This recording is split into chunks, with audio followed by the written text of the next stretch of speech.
Well, hello again, everyone. Today we're going to spend some time talking about a very important element to your practice and to your career, and that element is finding and keeping the right staff. You know, if you're not yet open and you spent all of your time up to this point learning the clinical side of practice, learning how to render the best possible patient care you can, that's great. That learning, that knowledge will serve you for decades to come, and you're going to help literally thousands and thousands of people over your career. You know, the one thing they didn't teach you? They didn't teach you the business side. For almost 20 years, that has been my area of expertise. My name is Dr. Shannon McMurtry, and today we're going to talk about the staffing of your office. Okay, with all that said, let's get into the specifics of hiring, finding, hiring, and keeping the right kind of people. I've got 6 bullet points to share with you. These are not all the bullet points that you would ever need in your career. These will certainly help get you started, maybe even enlighten you on where you've made some mistakes in the past, or hopefully prevent you from making mistakes in the future. So here we go. Number 1, the most important quality you look for in a new hire is attitude. And I'm not talking about somebody who is a constant cheerleader or someone who thinks only good things are going to happen, who is not a detailed person, and is only going to look at the big picture. I'm talking about the right type of attitude. Now, what is that attitude? That attitude is this: you tell me what to do. You show me what you want done, Doc, and I will bust my rear end to make that happen for you. If you find a hire, a prospect with that attitude, I want you to understand something. Every single person that they're going to interview with in the coming days and weeks, that person is going to be at the top of their list too. That is a very rare, but it's a cherished commodity when you're finding someone to join your team. So the number 1 aspect is attitude. And what is that attitude? It's you show me what to do and I'll make it happen for you, Doc. You find somebody with that attitude, if they got everything else going for them, you want to scoop them up real quick. Number 2, if you can't fire them, you never hire them. I often get asked, well, should I hire my family members, my mom, my sister, my brother-in-law? The answer is, if you can't fire this person, you never hire them. So family is not always the best hire, even though they will sometimes work for free to help you get established.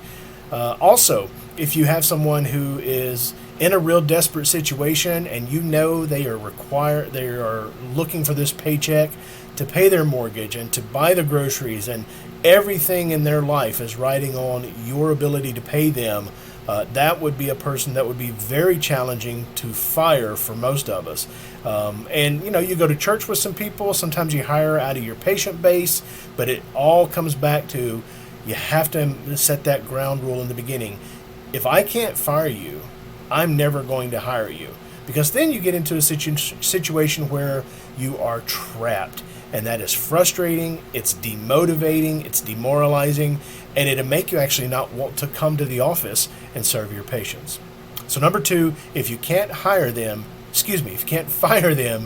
do not hire them to begin with. Number 3, you do not want to hire fixer-uppers. Fixer-uppers are wonderful as patients. You have someone who has a need, who has a problem, you have the solution, you deliver the services, the results come. It's an amazing relationship, and it's one of the most wonderful things about what we do in chiropractic. We can take a litany of different types of cases, we can apply the same type of healing principle, and these cases get better, they recover, and in a way it's almost easy. Well, that becomes our identity as doctors. And let me tell you what some of us do. We look for fixer-uppers when it comes to hiring staff members. Do not do that. You get into a situation where you've got to fix somebody up before they are put together 100% to be able to add value to your clinic. You're getting into a problem from the very get-go. You ideally want to hire people who are put together physically, mentally, emotionally. They don't need your help to get back where they need to be. They're already a finished product. These are the people who come to your clinic and can add value immediately. So you have to separate your identity as a doctor from your identity as someone who needs a staff member in your office. So number 3, no fixer-uppers. Number 4, you have to visualize who you want to hire. Do you want a younger person who's energetic and can work late without the family demands? Do you want a seasoned person who has been around the block or two and this isn't their first rodeo and they have that old school work ethic?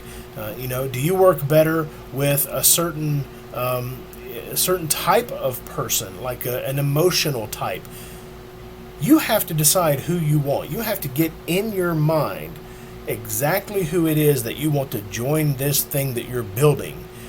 Because if you don't have that visualization, you'll never know who the perfect person is when they're sitting across from you. Once you've visualized who you want, once you know what they look like, what they sound like, what their attitude is, all those qualities, and now you're in front of them, you'll know it immediately, and you'll know this is the right person. This is the person I'm looking for. So number 4, visualize who it is you ultimately need to hire in that office. Number 5, you need to balance yourself. This can be challenging because that balance can sometimes cause us to butt heads because we're not well meshed. But think of it this way. You don't want somebody who has all of your strengths but also has all of your weaknesses. You want somebody who actually has strengths where you have weaknesses. So let me give you a couple of examples. You're an amazing doctor. You run a very tight ship, and as such, you can be somewhat demanding, a little bit cold. People are not sure that you have a heart and that you're actually a caring person. Now, I know that's not true. Chiropractors don't go into chiropractic school and go through all that if they don't care about people. But sometimes we have a persona that's professionally is a little bit different than who we really are. So you're that cold clinical person. You get great results. You're an amazing doctor. Let me tell you, you do not want a cold, detailed person at that front desk. I said detailed, but really it's that person who the numbers and the paperwork are more important than the people. You don't want that. You want somebody who loves people and is warm and encouraging and welcoming and is a bright smiling face all the time. You want that warmth to balance your coldness. Now on the other side, and this is where most of you are, you're too friendly. You love on people too early. You love on them too much.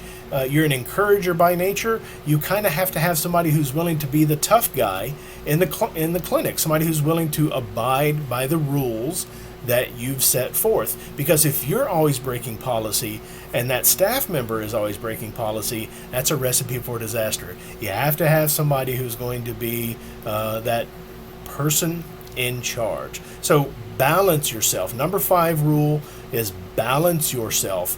Have somebody with your weaknesses is actually their strengths. Now, number 6, my management company has the application, the interview questions, the procedures, the Q&A. It's got everything mapped out for you. If you don't have that, you've got to find a reputable system to go through to hire people.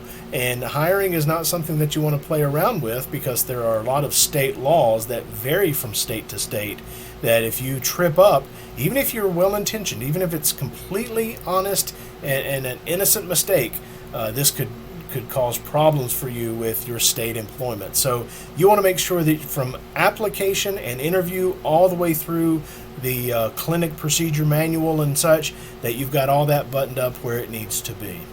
I hope these 6 points will help you hire and find the right person. If I can help you in the future, please don't hesitate to let me know. Appreciate your time.